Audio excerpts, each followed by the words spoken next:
వెళ్ళిపోవటం మనం కళ్ళారా చూసాం. మీటింగ్కి వెళ్లే ముందేమో పిల్లలు మీటింగ్కి రండ్రా, ఆడవాళ్ళు మీటింగ్కి రండ్రా అని రోడ్లో ఆయనే ఒక సీఎంఏ అందరినీ అడుక్కునే పరిస్థితి. అండ్ ఆయన మాట్లాడేటప్పుడు అందరూ వెళ్ళిపోతున్నారంటే అర్థం ఏంటి?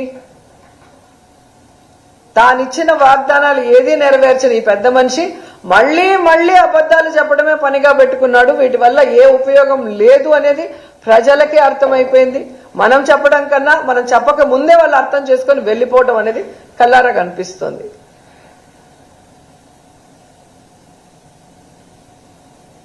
అండ్ పవన్ కళ్యాణ్ గారు ఎక్కడ నిద్రపోతున్నారో నాకైతే అర్థం కాలేదు. మొన్న తెలుగుదేశం పార్టీ వాళ్ళు చేసిన వెకిలి డ్రామాలకి,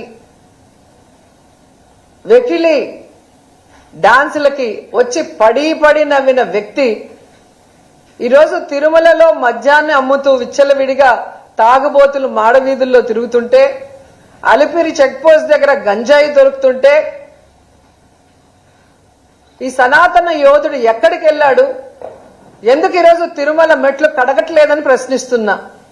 ఒకవైపు ఫార్మసీ విద్యార్థిని ఏజీఎం దీపక్ వేధించి ఆమె చావుకు కారణమైతే మాట్లాడు, ప్రశ్నించడు.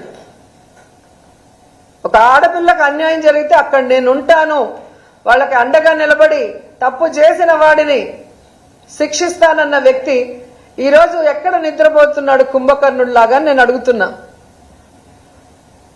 వెకిలి డ్రామాలకి నవ్వటానికి సమయం ఉంది కానీ నీకు ఓటేసిన ఈ రాష్ట్ర ప్రజలకి మంచి చేయాలి,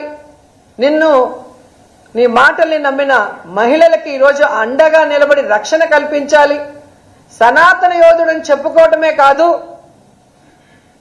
తిరుమలలో జరుగుతున్న అన్యాయాల్ని ప్రశ్నించేవి అరికట్టాల్సిన బాధ్యత నీ మీద లేదా అని కూడా ఈరోజు ప్రశ్నిస్తున్నాం.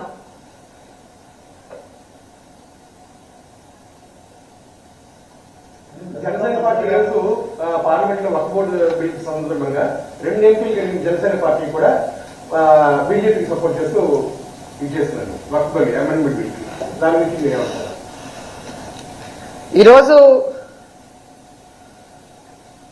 వాళ్ళు చేస్తున్న కార్యక్రమం ఈ రాష్ట్రంలో ఉన్న ముస్లిం సోదర సోదరి మనలందరూ కూడా గమనిస్తున్నారు. అసలు పవన్ కళ్యాణ్ లాంటి వాడు మొన్న ఇఫ్తార్కి రాకుండా తప్పించుకోవడం చూస్తేనే మీకు అర్థమైపోతుంది ఏ విధంగా బీజేపీకి భయపడి ఆయన ఈరోజు ఇఫ్తార్ విందుకు పోలేదో మనం చూసాం. అలాంటి వ్యక్తి ఈరోజు ఓటు వేయకుండా ఉంటాడని ఎవరు అనుకోరు. కానీ వీళ్ళకి ఖచ్చితంగా ముస్లిం సోదర సోదరుమణులు త్వరలో బుద్ధి చెప్తారు, చంద్రబాబు నాయుడుకి కానీ పవన్ కళ్యాణ్కి కానీ.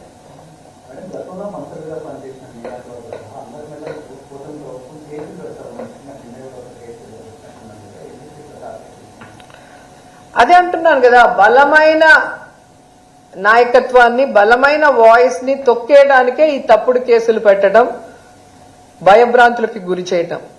ఈరోజు వాళ్ళు ఇచ్చిన సూపర్ 6 ఫెయిల్యూర్ అయ్యారు, అది ఎవరు మనం అడగకూడదు. లా అండ్ ఆర్డర్ ఫెయిల్యూర్ అయ్యారు, అది మనం ఎవరము అడగకూడదు.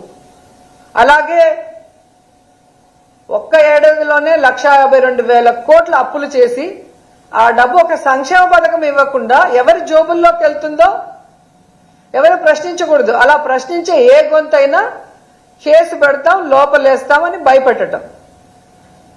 నిజంగా తప్పు చేస్తుంటే ప్రూఫ్ ఉంటే దానికి తగ్గ కేసు పెట్టండి, శిక్ష అనుభవించడానికి ఎవరైనా రెడీగా ఉన్నాం. అంతేగాని దొంగ కేసులు పెట్టి మ్యానిపులేట్ చేసి డైవర్షన్ పాలిటిక్స్ చేయాలనుకుంటే భయపడే వాళ్ళు ఎవరూ లేరు. ఈరోజు ఆయన పెడుతుంటే నవ్వుతున్న వాళ్ళ ఎమ్మెల్యే ఎంపీలు మినిస్టర్లకి రాబోయే కాలంలో మేము నవ్వుతాం. అప్పుడు మీకు తెలుస్తుంది ఆ నవ్వు వెనక నవ్వితే ఎలా ఉంటుందో.